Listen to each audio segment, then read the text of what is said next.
Hello, my name is Rita Stiles, and this is my daughter. Jasmine Styles. We are here and we're starting our new podcast. And what's the name of it? A Man's Glory, where we keep it real, real biblical. Okay, so I'm going to tell you a little bit about myself. I am 54 years old. I've been working for USDA for 30 years. I've been married for 27 years. Uh, I've been a follower of Christ for many years. So I have 4 kids, a husband. Of course, I say I'm married. And I live here in Leland, Mississippi. And so my daughter and I want to do this based on a lot of things we've heard. And she's a podcast listener. So she wanted to do it, ask a couple of friends. I said, why you didn't ask your mom? She gotta have feelings. Yeah, because she said there was some topics she might have not felt comfortable discussing with her mom, but you discussing them with the whole world. So I let her introduce herself. So my name is Jasmine Styles. Again, I go by Jazz, like the music, Jazz. I am 30 years old as of September 30th, this past September. I am a 6-time entrepreneur. I also reside in Leland, Mississippi. I have I worked for Delta State University for a year and a half, and then I became executive director of a nonprofit for a year and a half, and then I quit and started running all of my businesses full time. So my mother and I just opened up a child care learning center called TCOTLG's Joyful Noise Child Care here in Leland, Mississippi. We also are about to, I guess, in the next 6 months or so, potentially, open our adult daycare. I have 4 other businesses. My J Stats consulting firm is my biggest business where most of my heart goes to. I have been in church my entire life. I am a preacher's kid, but I'm not the preacher's kid that everybody makes jokes about. That is not me. The worst thing about me is probably my attitude, or used to be anyway. It has come a whole lot better. I got a whole lot more to do. Again, we started this podcast because, like my mom said, I am a podcast listener, and I feel that it's some things that need to be discussed, but they also need to be discussed correctly. And although the name of our podcast is A Man's Glory, we're not just addressing women. We're addressing all things. So whether you are a male or female, young or old, we want you guys to tune in and take what you can take from us. So I want to talk about why we named it A Man's Glory. And my mom actually came up with the title Man's Glory. So why did you come up with that title? Well, I came up with that title because we as women, we love men with all we have. But that's incorrect according to the Bible. Because, the Bible states that a woman's hair is her glory. And a woman is man's glory. And the man is God's glory. So I'm like, well, let's call it Man's Glory. So we can tell you why. We love them with everything. When it comes to us giving a man our heart, there is no shame or anything. And so they should be loving us like that. First of all, we all should love God first. Then it trickles down the line. So that's just was an idea that came to my head for that reason. I was responsible for the slogan. And the slogan is we keep it real, real biblical, because my mom and I are both very direct. We both have strong facial expressions. Our face, well, we can sit here and keep our mouth closed when certain people having conversations. Our face will tell you any and everything. It'll tell you, no, we don't agree with it, or are you crazy, or whatever the case is. And we don't bite our tongue. Now, we're not quick to offend anyone. We say what we say with taste, but we honestly believe in any friend, any family member, whatever, should be completely honest with you and direct. We've never been the friend. I know I haven't, and from what my mom told me, she never was too. We're not the friend that licks your wounds and tell you what you want to hear.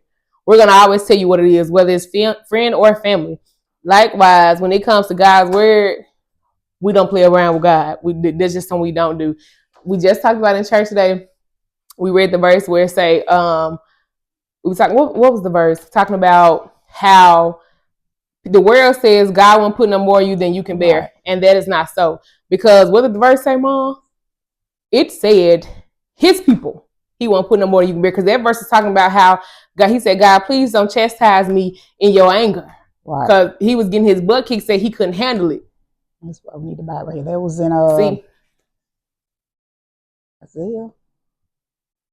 No, Psalms. we were it in was Psalms. in Psalms 38.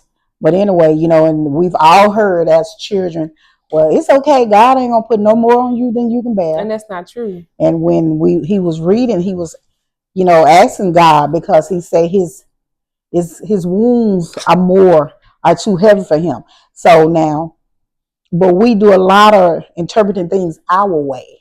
Self-interpretation. Okay, so like, the word said, if you love me, keep my commandments. So therefore, his children, he's not going to put more on them than they can bear, because they being obedient to his word. And that's the difference. So for us, as church folk, we abide by tradition, right? We love water baptism. We love saying, ain't gonna put no more you can bear. God loves everybody. What else do church folks say? What we slack to do is actually focus on the truth. Right. So in our church, our elders and bishop, they book verse and chapter. You'll never come to my church and say and hear one of our pastors say, "Hey, the word said X, Y, and Z," and then move on to something else. You're gonna read it for yourself, because right now to this day, there are several things we walk around here been saying it for years, because tradition, religion, but you cannot find it anywhere in the Bible. Yes. God loves everybody. He didn't say that. He said he loves those who love him. And loving him does not mean saying, God, I love you, or God, I love you when it's convenient for me. Loving him, he said, if ye love me, what did he say, Mom? Keep okay. So my commandments. Those are the ones who love him. Right. That's all the commandments. And we also have this idea that there are only 10 commandments. Mm-hmm. Don't steal, don't kill, honor thy father and thy mother, love God. Those are not every rule that God gave you is a commandment. The most important one, he say, love thy God with all thy heart, mind, soul, and strength. Then love thy neighbor as thyself. Because if we're doing those, then that's covering everything. That means you're not breaking the commandments, you're not hating, you're not stealing, killing, none of that. Destroying. And people may say it ain't all that, but it is. Because like I used to tell my kids, like most people tell their children, I whoop you because I love you. And that's what God did. He chastised those he loves, in order for, and if you think whooping that tail, my daughter said years ago, young, sitting in the chair while I was doing her hair, well, Mama, I ain't going to do my kids like you did me. And I said to her. Wait a minute, what was I referring to? I don't know. You said I was hard on you. Oh. But anywho, I said to her, well, you make sure that I was wrong.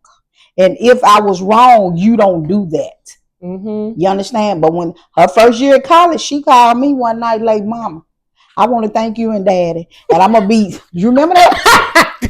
I remember me saying I'm going to do my kids like that too. Right. And she said how strict she was going to be on them. But the things is that as children, you think your parents are hard on you, but they trying to make sure that you do the right thing so you won't suffer the consequences in the long run. I wasn't one of those people who had to learn everything from myself. I talked to a lot of older people. I listened to people. Now, yes, I made my share of mistakes. Trust me. But I listened to family and friends. So a lot of things I went around.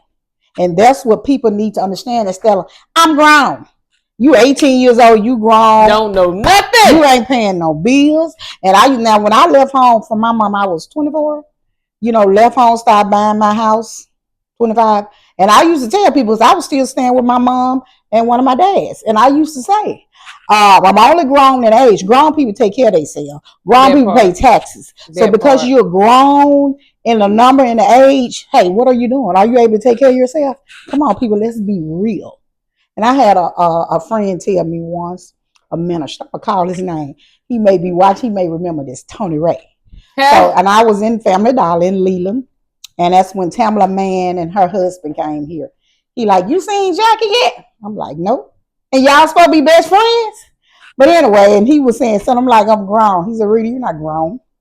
He said, if you're a child of God, you ain't grown. I'm like, So, just think about the things that come out of our mouth all the time, One thing I can say, when the whole come, I'm not gonna do my kids the way I did me. It's only certain things. And like when I got to college, people used to make this joke that me and my baby brother were sheltered. My older two siblings did not live with us full time. My dad had kids with his ex-wife and another lady. So outside of that, me and Ilja grew up in the house together. And people make the joke that we were sheltered. So they said when we went off to college, we're gonna be wild. I spent 8.5 years in college, 9 years of case is. Never once did I get pregnant. Never once was I out in the club. I went to a club once. I stayed longer than 10. The longest I stayed was 10 minutes. That's because I was the driver. That was not my scene. That's not what I did. I've never been roofied. I've never been drugged. I've never been none of those things. I don't think I was in college in a week. And I'm just like, oh my God. I'm so grateful for where I come from. Because it was the kids who was already doing everything they wanted at home. They got to school and flunked out of school. They got knocked up, got drugged. I can't tell you the many times how I was the one who was called, and this from multiple friend groups who had to come help somebody or keep somebody from getting put out of school. Me being sheltered, I was never sheltered.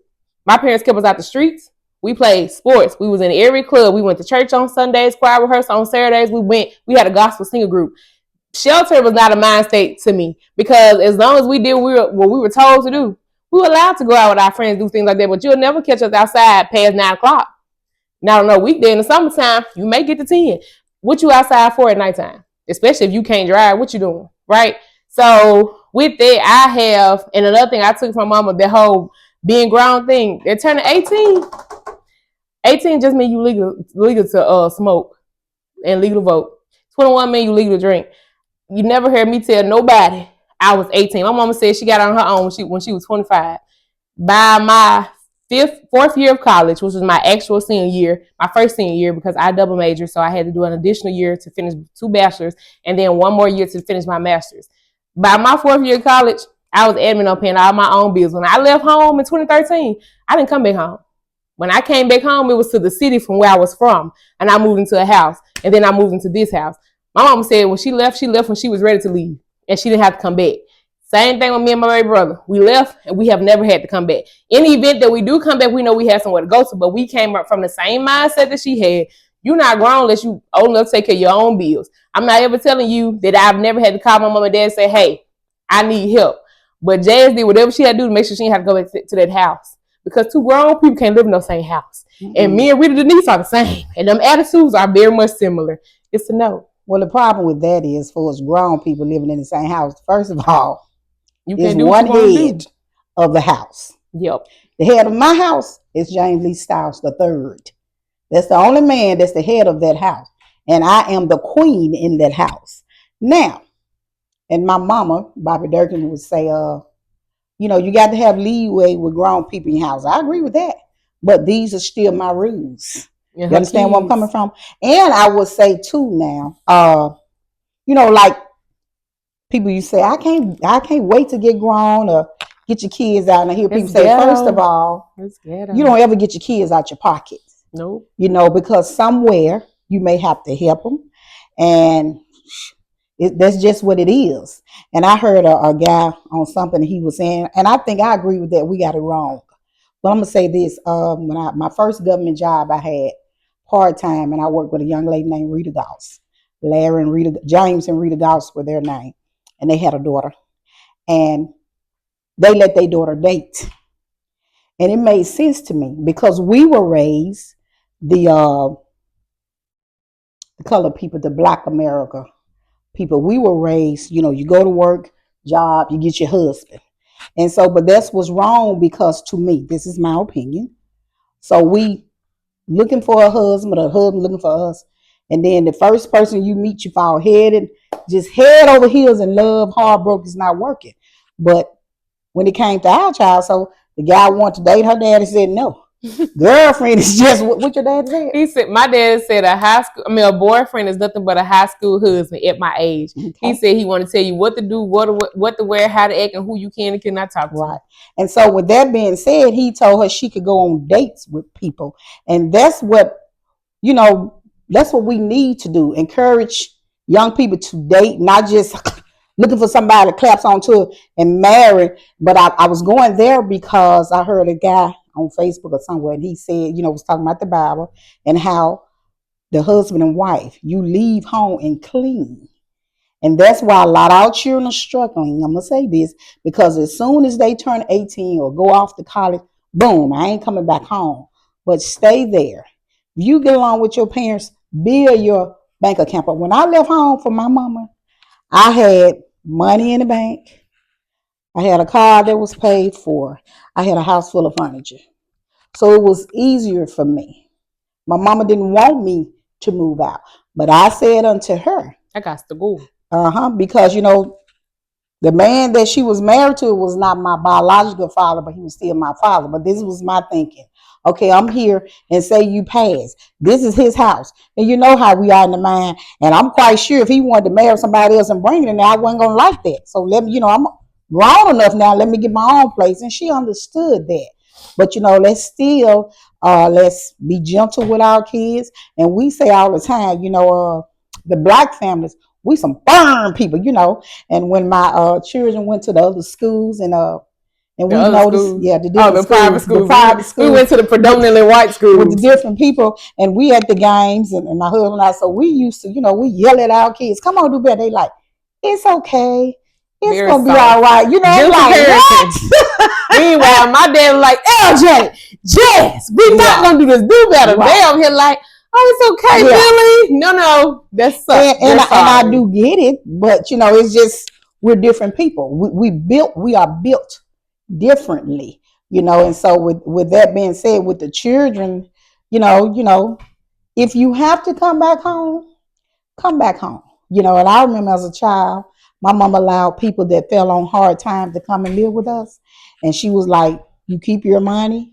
you say, if you say you're gonna be out in 6 months, well, you cannot pay my bills and be out of here in 6 months. Now the food that you eat, you buy that.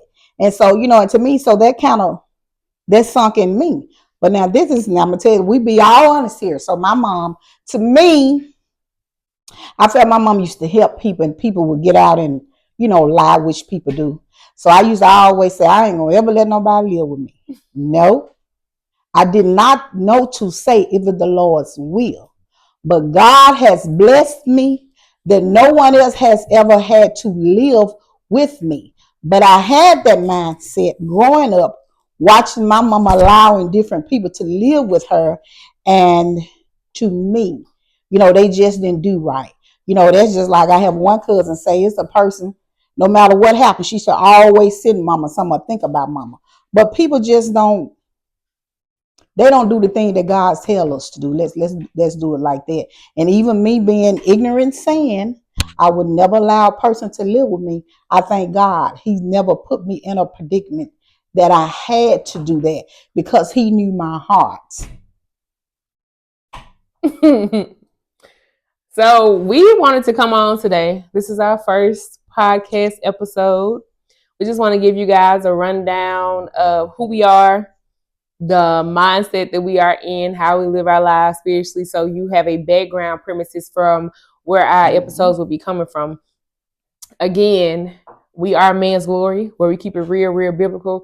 And a lot of times, it's not a lot of times, 99% of the time, we're going to be hitting you if it's something that we say, it's going to be able to back it up biblically. Right. If you have questions, please drop those questions.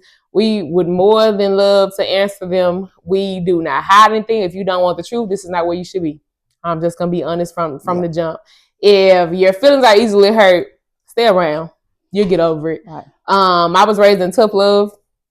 My parents are hard. My dad's light skinned, so I used to always make a joke. My mama does not like it. If we play sports and we got injured, we got hurt, my dad is the one that's jumping over the bleachers, coming to pick us up. He's like, "Oh, my baby," he crying like his child hurt. He picking us up like Superman is in third. Rita, on the other hand, she hit you with one of them, slapping your face, "Stop crying!" Like she would literally yell at you, "Stop crying! If you cry, it's gonna make it worse." And I'm just like, "Girl, I broke my ankle." She don't care. Tough up. And we just come from tough love, right. And that's just what that is.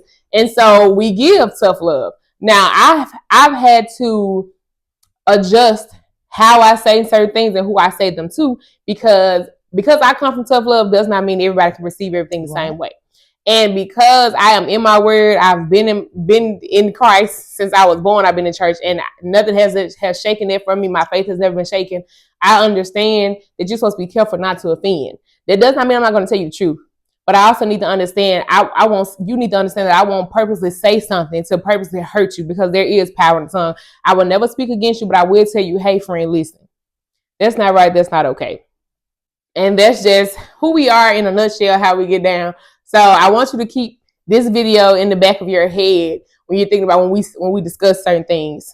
Go ahead. Well, when we bring Bible verses up, so she'll put them in the I'll try to. Yeah, because I'm not, like people say, Bible scholar. I'm not. I know what the word says, and the word's gonna come out. But that thing about tough love, my mom used to always tell us, only the strong survive. So, therefore, if they did a sport, they wasn't allowed to quit. But I just didn't want them. We got home, probably checked on, but just babying them all the time, you toughen kids up. I showed them not crying love in front of people. Yeah, not being weak in front of people. It's just certain things, that is expected of us. Now, some soft feelings, me and my brother, so I'm gonna try not to call names because but me and my brother had some of the softest feelings growing up. He may still have them, I don't know, but the word toughen you up. And I had a older guy tell me, he worked with me where I worked at for some years. He had retired from the post office, and he would say to me, he was just amazed how wise I was. He said your faith takes you a long way. He said you was wise but yet naive. He said, because certain things he would look at me, and he said that I was a encourager. I talk to people and I make people feel good. I used to be on the phone and laugh. He'd be listening. He'd be like, Rita, so like you. I'm like, no, we just friends. But he said he was over there getting Google eyes. So, and I thank God that people feel like they can talk to me. One year, me and my cousin went into the mall in Zales, and it was a young white guy. And he just told me all his business. She was like, I'm ready to go. But, which my husband said, I think he was the one said, people talk to me. He said, because you listen to them. So, it's good to be a listener. Why is it bad?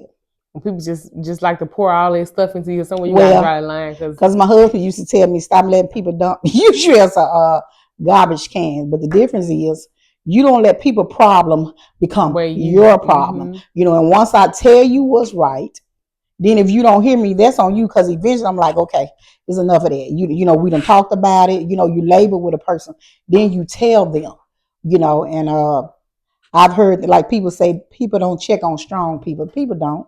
Nobody check on me. Yeah, yes, I hurt and I love, but I thank God, because He strengthens me. It does not come from man. So I'm thankful for that.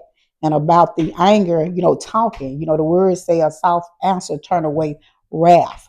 And so now, I used to be, people tell me I am brutally honest. So being brutally honest, everybody does not take what you say all the time. So I thank God He has softened that up for me. But I'm going to tell you the truth. And before I lie to you, I won't say anything. I remember when I was in cosmetology school back in 2001, and I didn't like, big leg pants. We called them bell bottoms. And the girl had them on. She said, you like these? And I'm like, not for me. She got upset. They look cute on the young lady that went, but they was not something that I would wear.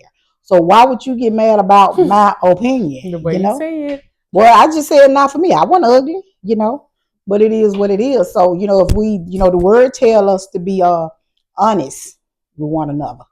So we supposed to be honest, not harsh. I ain't finna lie to you. So that's just who I am. And I don't practice lying. So if you don't want to know the truth, don't ask Rita. And on my job, we used to have, the safety training. And back in the day, they used to do films. And some stuff would be funny because, of course, I was 24 when I started over there, 25, whatever. And I used to be laughing. And so they would say, too, one of the guys said, if you do something you ain't got no business, please do not use Rita the rest, because Rita is going to tell. Because I'm a snitch. I know so, me. That's funny because I used to tell all my friends in college, if you don't want to go to jail, don't include me. Because all the police got to do is look at me, and I'm telling everything I know. And I tell everybody from the jump, I've been saying this, I think since I was in high school, I am the realest person you will ever meet. Because one thing for sure, I may tell you a joke, I never tell you a lie. And if we go do something, you ain't got no business doing, I'm going to tell on you. I'm not that, what's the saying that the rappers say, ride or die? I'm not riding or dying for nobody. For wrong. That ain't me. The only person I'm dying for is the Lord. Mm-hmm. And he died for me. So there's no need of that. When I say ride or die, my idea of ride or die, meaning I'm going to tell you when you're wrong. Mm-hmm. And you should not expect me to do time in jail to accept consequences on something that you did. That's not a real friend. A real friend going to tell you when you're right. I'm the realest person. I'm going to tell you from the jump, don't do that. What your mama always told you? Don't put me in it. What you tell me? If you go to jail, you're stuck. Especially for doing something you ain't got no business doing. Because I told my mama, I said, if I got arrested for fighting, what you going to do? You in there. I said, why? Because I know you did it. Here's my thing, though. Here's my thing. If I was defending myself, would you get me out? That's the question. Because I'm not just finna hit nobody. But let's not do anything ignorant. And I know better. I don't put myself in situations to jeopardize my livelihood. I'm grateful and blessed that my parents named me Jasmine S. Styles. That is my brand. I have been building that brand, I guess, since I came out her womb. Because since 1994, I've been doing everything I could to make sure that I was great.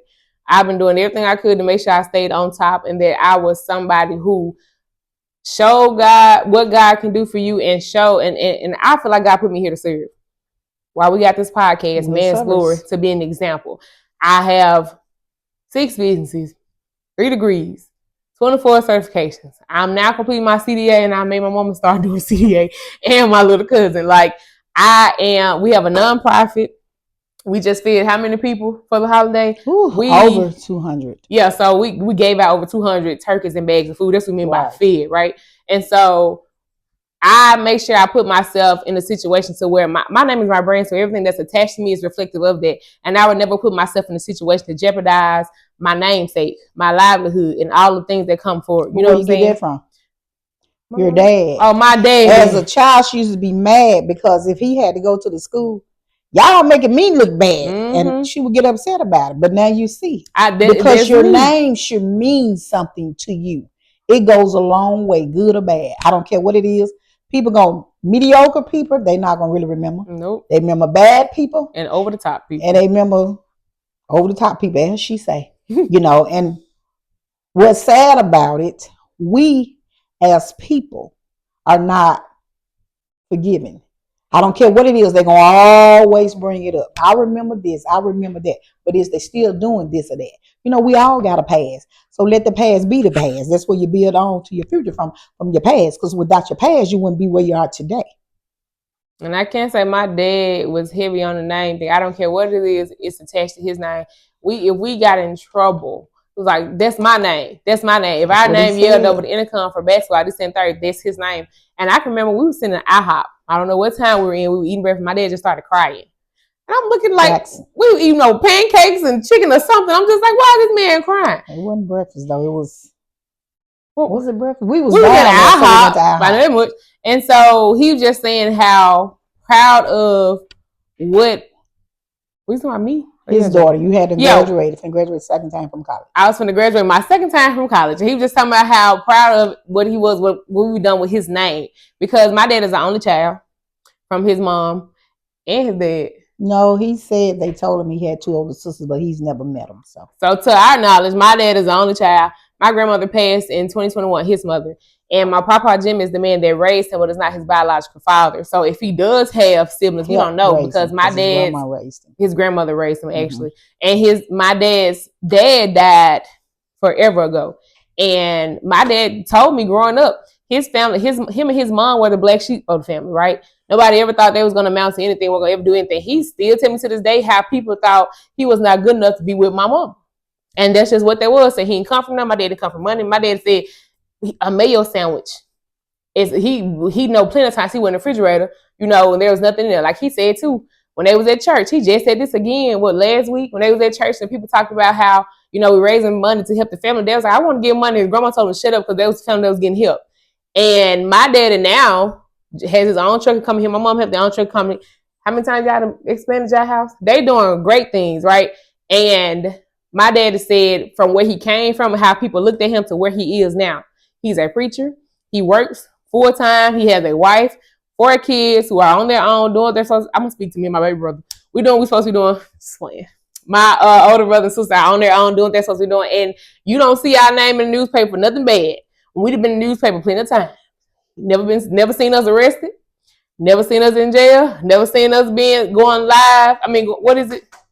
Going viral on social media for fighting a drama or anything like that.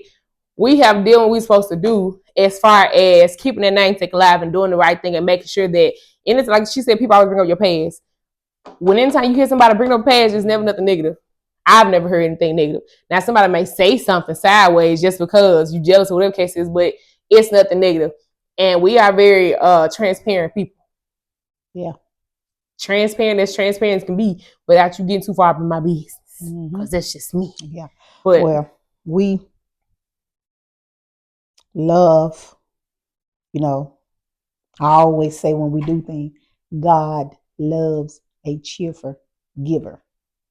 Because if you're not doing it from your heart, why are you doing it? Yeah, that's just like even the child care center, and we feed 6 times. It's open from 6 to 6, so you get 6 meals. My mom, she called, y'all feed them too much food. I said, Mama, this is what Jazz has done. I said, but listen to this. I said, you hear James say that, they had less and it was a church that helped them. I say, so therefore, even when I was in school, you hear the teachers say, some kids, this is all the foods they get, this is all the meals they get. So that's another reason. We want to make sure that they have enough food to eat, because you never know, whether somebody have food at home or not. So those things, what James didn't have, what we didn't have, we wasn't, poor like my husband said he was. And I'm going to say this, because I came from a family, my mom and dad, I thought as a child we would be I was in the 6th grade, I think, the science room, Mr. Reese, and they was talking about the parents, and he knew both of my parents. He had taught them. But to me, I guess just like Jazz, unlike LJ, felt her parents were rich.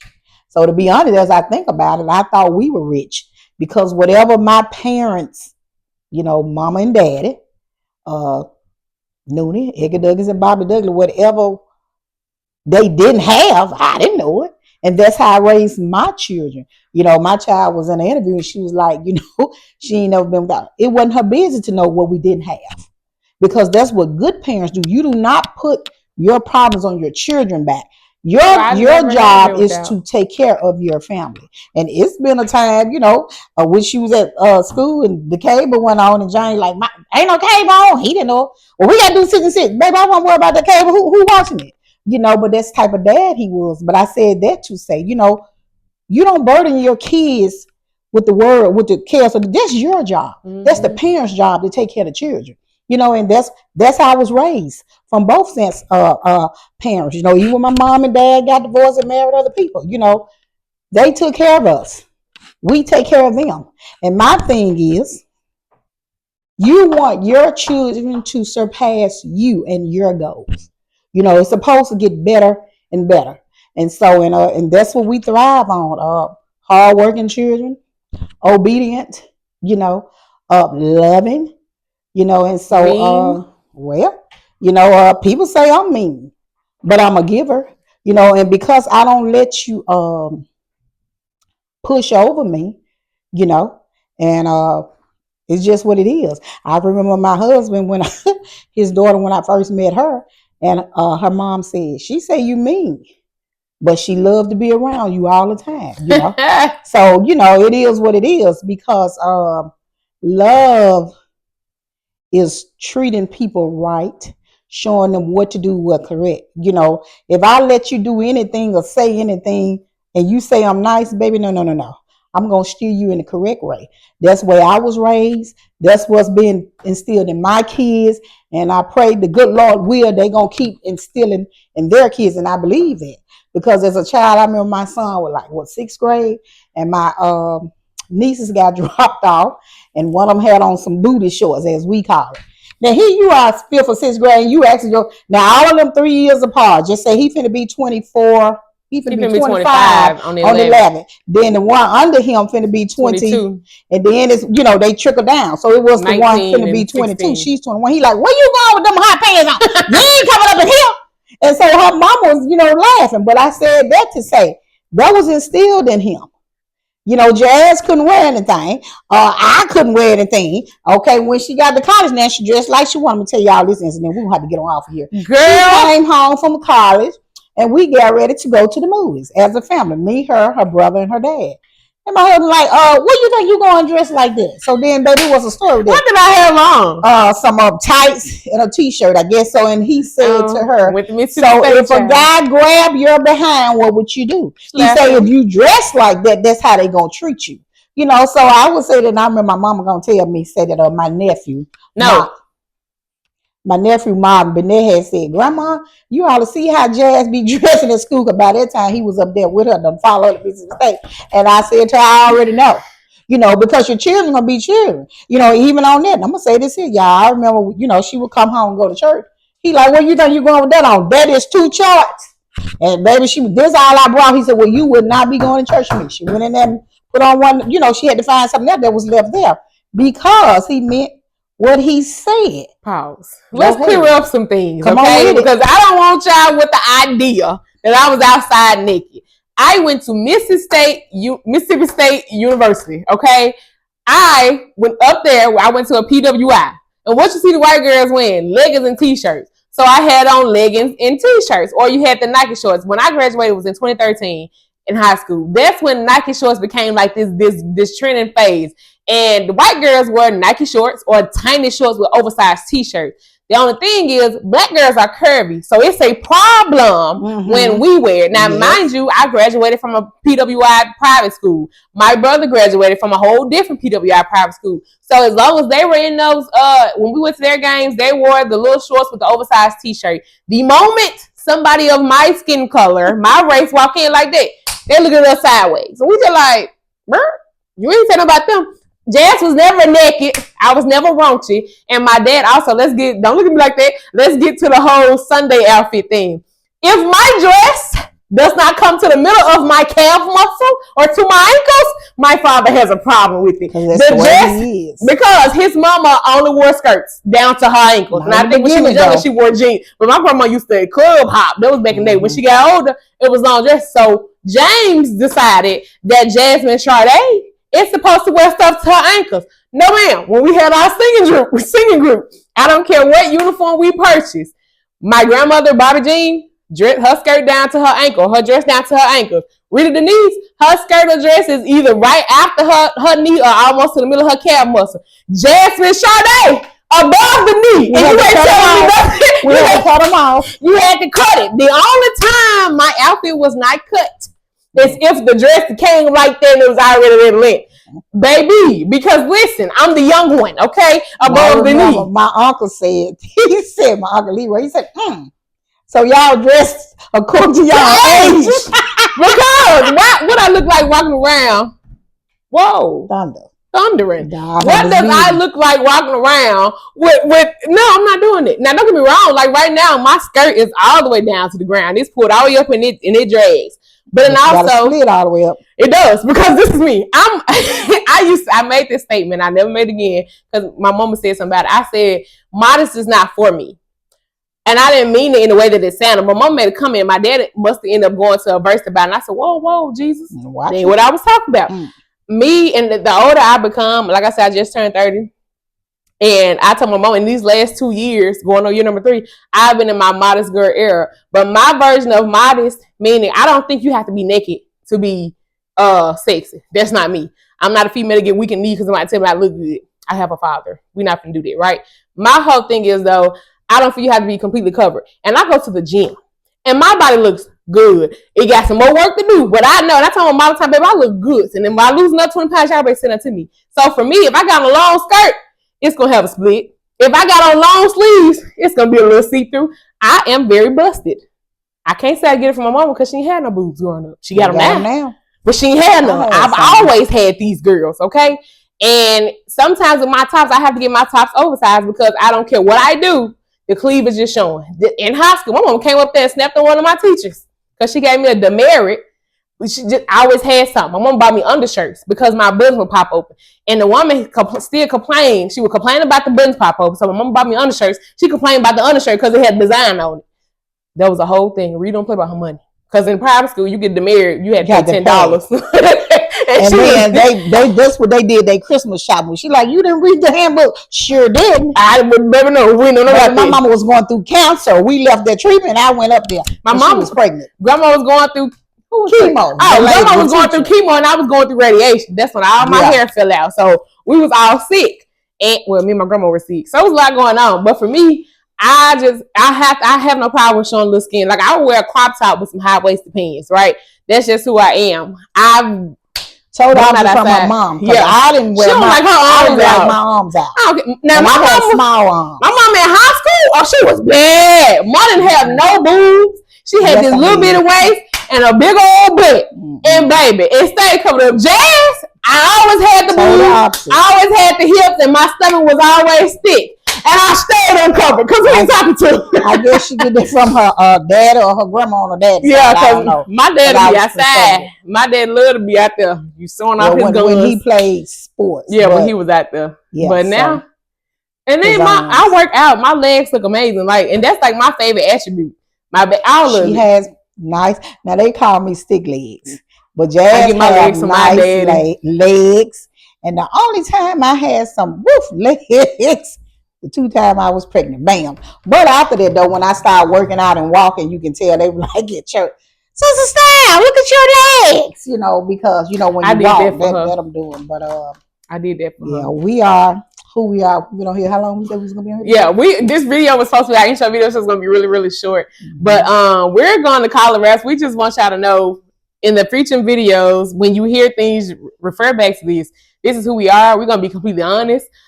It's gonna be some things we're gonna discuss that we don't even see eye to eye on, like the whole dating thing. I'll just give you one small example. For me, I don't allow guys to come to my house after a certain time because I don't want you to get the wrong idea, this and the third. My mama said, if y'all are dating, what's the problem? And in my head, like, you know what, you got a point. But also, my generation dating and her generation dating, 2 different things. It is, and you got to realize too, which I've come to realize. I had an older cousin tell me maybe 10 years ago, Rita, it's hard out here dating. And like I said, I've been married a long 27 time. Years, so I don't date, don't know anything about dating anymore. But I was always honest. If I loved you, I told you.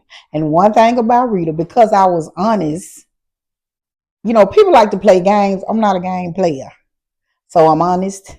I believe in being honest. You keep it real with the person, because to me, honesty just the best policy. I was dating a guy, thought it was, and he was off at college at Alcorn, and he gonna tell me, well, he wasn't ready to be serious. Okay. So when he came home for the Christmas holidays looking for me, okay, I'm in my mom like, so-and-so came by, and I had this little blue beard eccentric, so he fixed the radio. So, but my thing was, what you looking for me for? You said, you weren't ready to be serious. So I'm not. So move along. And he, where you should date with a purpose, especially of a certain age. You just not out here, okay, hey, let's go. Because at a certain age in time where you want something, you want some stability. We as like people say, I got a table, bring this to the table. Why don't we just bring what we got? And let's be honest about that thing, And I used to say, even as a very young woman, I didn't want a man who didn't want a job, who didn't have a job. And I couldn't understand how were females dating men and they wasn't working. Because to me, the questions you ask, your name, your birthday, where you live, where you work at.